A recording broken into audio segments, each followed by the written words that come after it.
గణేశాయ నమః. శ్రీ సరస్వత్యై నమః. శ్రీ గురుభ్యో నమః. భక్తుల వ్యాస ప్రోక్త మహాభారత ఇతిహాసం యథాతథంగా చెప్పుకున్నాం. ప్రతి శ్లోకం దాని అర్థం. ఇందులో భాగంగా నిన్నటి వరకు ఆది సభ, అరణ్య, విరాట, ఉద్యోగ, భీష్మ, ద్రోణ, కర్ణ, శల్య, సౌష్టిక, స్త్రీ పర్వాలనే 11 పర్వాలు పూర్తి చేసి 12వదైన శాంతి పర్వంలో కూడా మనం 267వ అధ్యాయం వరకు చెప్పుకున్నాం. 268వ అధ్యాయం చెప్పుకునే ముందు వ్యాస భగవాను ప్రార్థన చేసుకుందాం. వ్యాసాయ విష్ణు రూపాయ వ్యాస రూపాయ విష్ణవే నమో వై బ్రహ్మనిదయే వాసిష్ఠాయ నమో నమః. నారాయణం నమస్కృత్య నరం చైవ నరోత్తమం దేవీం సరస్వతిం వ్యాసం తతో జయముదీరయేత్. అంజనానందనం వీరం జానకీ శోకనాశనం కపి సమక్షంతారాం వందే లంకా భయంకరం. సదా నింబవృక్షస్య మూలాధివాసాత్ సుధాశ్రావిణం తిక్తమప్యప్రియంతం తరుం కల్పవృక్షాదికం సాధయంతం నమామీశ్వరం సద్గురుం సాయినాథం. సమర్థద్గురు సాయినాథ్ మహారాజ్ కీ జయ. యుధిష్ఠిర ఉవాచ అవిరోధేన భూతానాం యోగః చాడ్గుణ్యకారకః యః స్యాదుభయగభాగ్ ధర్మః తన్మే బ్రూమి బ్రూహి పితామహ. పితామహ ధర్మరాజు అడుగుతున్నాడు భీష్ముల వారిని. ప్రాణులకు విరోధం లేకుండా మానవులకు సమధమాది షడ్గుణాలను కలిగించే యోగం, భోగమోక్షాలు, ఈ రెండు కలిగించే ధర్మాన్ని నాకు తెలుపవయ్యా.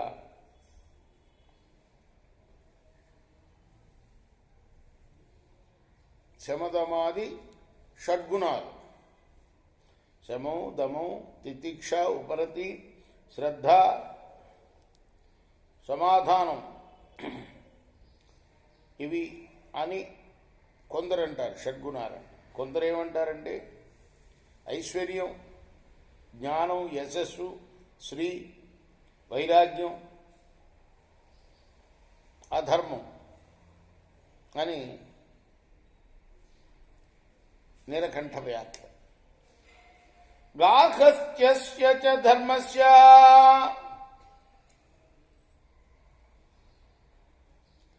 యోగ ధర్మస్య చోభయ అదూర సంప్రశిష్టియో కించిత్ శ్రేయ పితామహ. పితామహ గృహస్థ ధర్మము, యోగ ధర్మము ఈ రెండు దగ్గరగానే ఉంటాయి. వీటిలో ఏది శ్రేయస్కరమో చెప్పు. భీష్మ ఉవాచ ఉభౌ ధర్మ మహాభాగౌ ఉభౌ పరమ దుశ్చరౌ ఉభౌ మహాఫలౌ తౌతు సద్భిరాచరిత ఉభౌ. భీష్ముడు చెప్తున్నాడు, నాయన రెండు కూడాను ఆత్మగుణ పరిపూర్ణాలే, ఆచరించడానికి కష్టమైనవే. అయితే రెండు కూడా మహాఫలాన్ని ఇస్తాయ్యా. అత్ర తే వర్తయిష్యామి ప్రామాణ్యం భయోస్తయ శృణుష్వైకమనా పార్థ. చిన్న ధర్మార్థ సంశయం పార్థ. ఈ రెండు ధర్మాల ప్రామాణ్యాన్ని చెప్తాను, నీ ధర్మార్థ సంశయాలను తొలగిస్తాను, ఏకాగ్రతతో విను.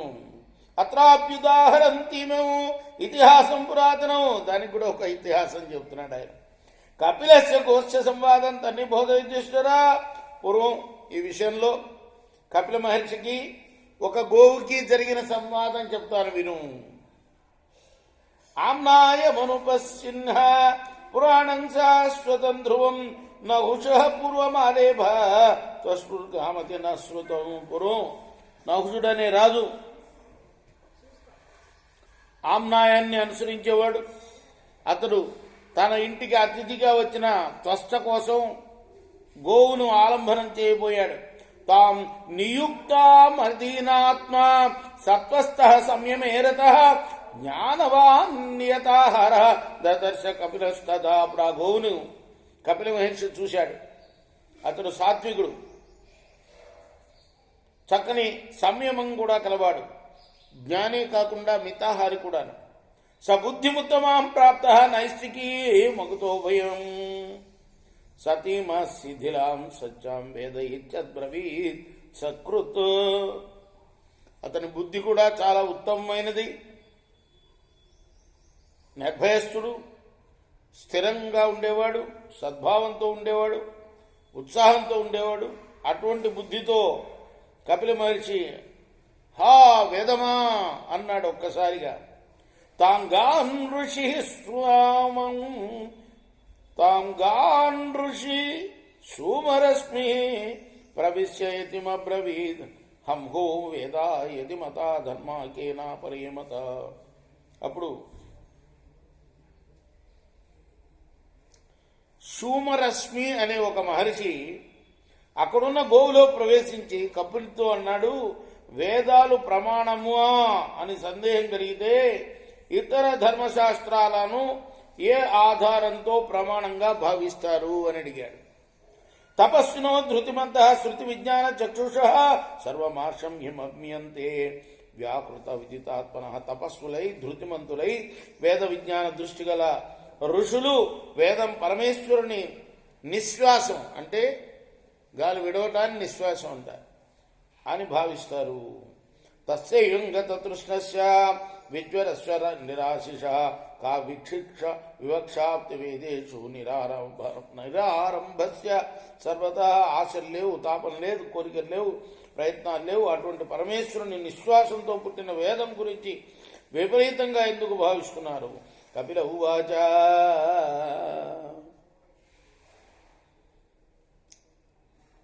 నాహం వేదాన్ వినిందామి నా వివక్షామి కర్హిచిత్ పృథగాశ్రమణ్యాం కర్మాణి ఏకార్థానీతి నశ్రుతం. అప్పుడు కపిల మహర్షి అన్నాడు, నేను వేదాలను నిందించడం లేదు, విపరీతార్థాలు చెప్పడం లేదు, బ్రహ్మచర్య మొదలైన ఆశ్రమాలన్నింటిలోని కర్మల ఉద్దేశం ఒకటే అని విన్నాను. గచ్చచేవ ప్రత్యాగి వానప్రస్థస్య గచ్చతి గృహస్థో బ్రహ్మచారి చ ఉభో తాపసి గచ్చత. సన్యాసి పరమపదం చేరుతున్నాడు, అలాగే వానప్రస్థుడు కూడా చేరుతున్నాడు, అలాగే గృహస్థు బ్రహ్మచారి కూడా పరమపదం చేరుతున్నాడు.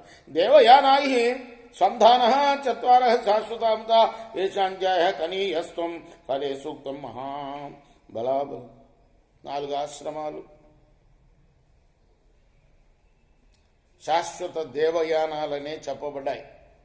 ఇందులో ఎక్కువ తక్కువలు బలాబలాలు వాటి ఫలాలను బట్టి చెప్పబడతాయి. ఏవం విదిత్తా సర్వార్థాన్ ఆరభేదేతి వైదికం నారభేదేతి చాన్యత్ర నైష్టికి శ్రూయతే శృతి. ఈ విషయం తెలిసి సర్వకార్యాలు ఆరంభించాలని వైదిక మతం చెబుతుంది, కానీ వేదంలో మరొక చోట కర్మలను ఆరంభించవద్దని సిద్ధాంతంగా కూడా వినిపిస్తుంది. అనాలంభే హ్యదోష స్యాత్ ఆలంభే దోష ఉత్తమ. ఏవం స్థితస్య శాస్త్రస్య దుర్విజ్ఞేయం బలాబలము. యజ్ఞాదుల్లో ఆలంబం చేయకపోతే దోషం లేదు, ఆలంబనం చేస్తేనే ఎక్కువ దోషం. ఇలా శాస్త్రం చెబుతున్నప్పుడు ఈ రెండిలో ఏది బలీయమో ఏది దుర్బలమో చెప్పడం కష్టం.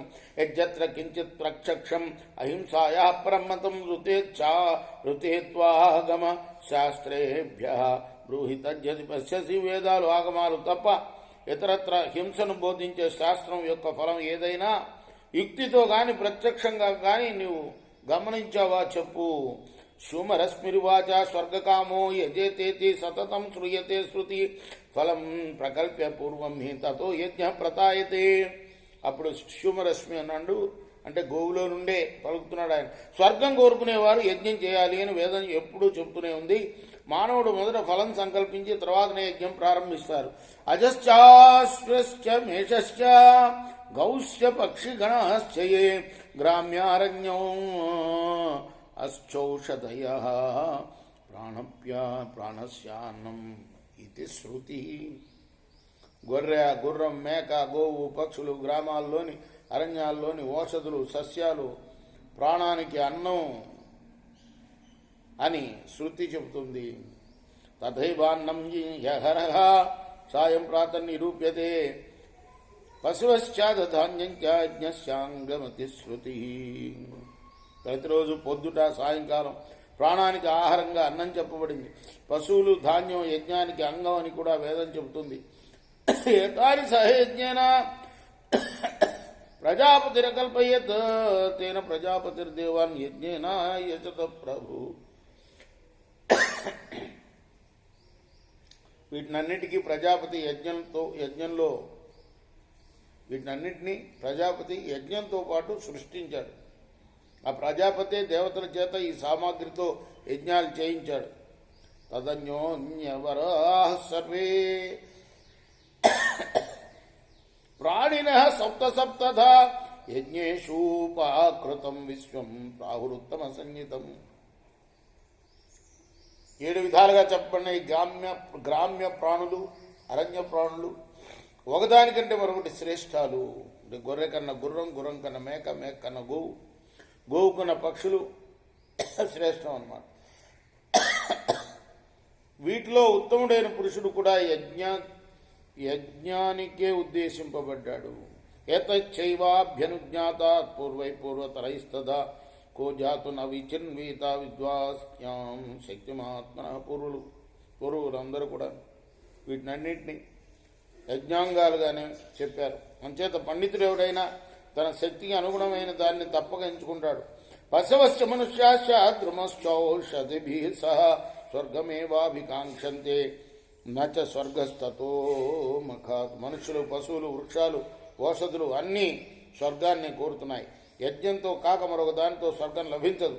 ఓషధ్య పశువో వృక్ష వీరుదాజ్యం పయోదది హవిర్భూమిద్యశ శ్రద్ధ కాలశ్చేతాని ద్వాస. ఓషధులు, పశువులు, వృక్షాలు, లతలు, నెయ్యి, పాలు, పెరుగు, హవిస్సు, భూమి, దిక్కులు, శ్రద్ధ, కాలం, ఈ 12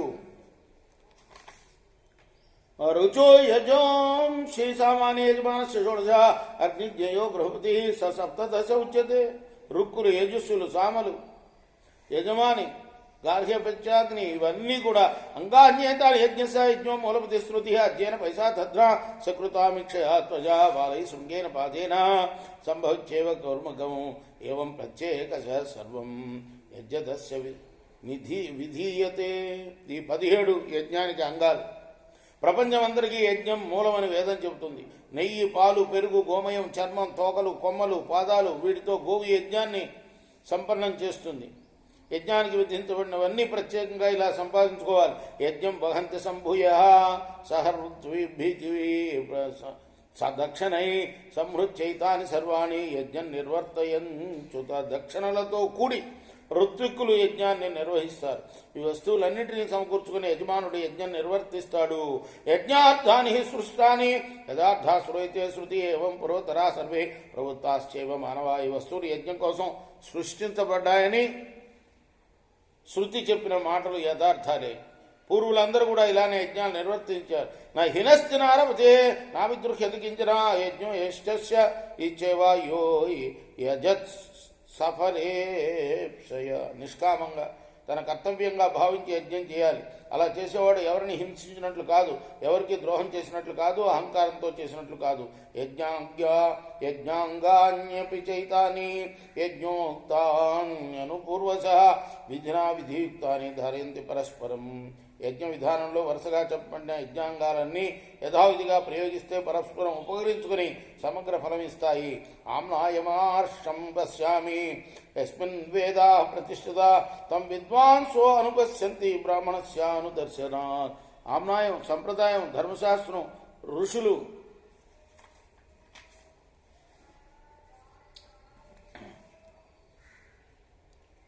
నిర్దేశించినట్లు గమనిస్తున్నాం. దానిలోనే వేదాలు నిలిచి ఉన్నాయి. బ్రాహ్మణాల్లో కనిపిస్తున్నందులో విద్వాంసులు ఆ సాంప్రదాయబద్ధమైన వేదాలను పరంపరంగా అనుశీలిస్తున్నారు. బ్రాహ్మణ ప్రభో యజ్ఞ బ్రాహ్మణార్పణ యోజ అనుయజ్ఞం జగత్ సర్వం యజ్ఞశాను జగత్ సదా. బ్రాహ్మణాల నుండి యజ్ఞం పుట్టింది, బ్రాహ్మణులకే అర్పింపబడుతుంది. జగత్తంతా యజ్ఞాన్ని అనుసరిస్తుంది. యజ్ఞము జగత్తునే సదా అనుసరిస్తుంది. ఓమితి బ్రహ్మణో యోని నమ స్వాహ స్వధా వషట్ యస్మై తాని ప్రయుజ్యంతే యథాశక్తి కృతాన్యపి. ఓం అనేది వేదాలకు మూలం. ఓం నమ స్వాహ స్వధా వషట్ ఇవి యథాశక్తిగా ప్రయోగింపబడితే యజ్ఞం సమగ్రంగా చేసినట్లు భావింపబడుతుంది. నస్య త్రిషు లోకేషు పరలోక భయం విదుః ఇది వేదా వదంతి సిద్ధాశ్చ పరమర్షయ. యజ్ఞకర్తకు 3 లోకాల్లోనూ భయం లేదు. ఈ విషయం వేదాలు సిద్ధులు మహర్షులు చెబుతున్నారు. రుచో యజూంసి సామాని స్తోభాస్య విధి చోదిత యస్మిన్నేతాని సర్వాణి భవంతిహ సవై ద్విజ. ఋగ్వేదం, యజుర్వేదం, సామవేదంలోని స్తోభాలు ఇవన్నీ కూడా నేర్చిన వాడే ద్విజులు. అగ్నయాధేయే యద్భవతి యచ్చ సోమే సుతే ద్విజ యచ్చైతరై మహాయజ్ఞై వేద తద్భగవాన్. పునః అగ్నికార్యం వల్ల, సోమయాగం వల్ల, ఇతర మహాయజ్ఞాల వల్ల కలిగే ఫలం ఏమిటో తమకు తెలిసిందే. తస్మాత్ బ్రహ్మణ్య చేచ్చైవ యాజేచ్ఛ విచారయన్ ఏదత స్వర్గ విధిన ప్రేక్ష స్వర్గఫలం మహత్. విప్రోత్తమ, అంచేత నిర్విచారంగా బ్రాహ్మణుడు యజ్ఞం చేయించవచ్చు. స్వర్గ విధితో యజ్ఞం చేసిన వాడు శరీరం విడిచిన తర్వాత స్వర్గఫలం పొందుతాడు. నాయం లోకోస్త్వయా జ్ఞానం పరస్చేతి వినిశ్చయ వేదవాద విధశ్చేవే ప్రమాణ. ఉభయం తదా. యజ్ఞం చేయని వారికి ఇహలోకం లేదు, పరలోకం అసలు లేదు. వేదవాదాలు తెలిసిన వారు రెంటిని ప్రమాణంగా భావిస్తారు. ఇది శ్రీ మహాభారతే శాంతి పర్వణి మోక్షధర్మ పర్వణి గో కపీలీయే అష్టషష్ట్యధిక ద్విశత తమోధ్యాయ. ఇది మహాభారత ఇతిహాసంలోని శాంతి పర్వంలోని 268వ అధ్యాయం. రేపు 269వ అధ్యాయం చెప్పుకుందాం. కృష్ణార్పణమస్తు. సాయి కృష్ణార్పణమస్తు. స్వస్తి ప్రజాభ్య పరిపాలయంతాం న్యాయ మార్గేణ మహిమీష. గోబ్రాహ్మణేభ్య సోమస్త్రించన్ లోకా సమస్త సుఖినో భవంతు. కృష్ణార్పణమస్తు. సాయి కృష్ణార్పణమస్తు.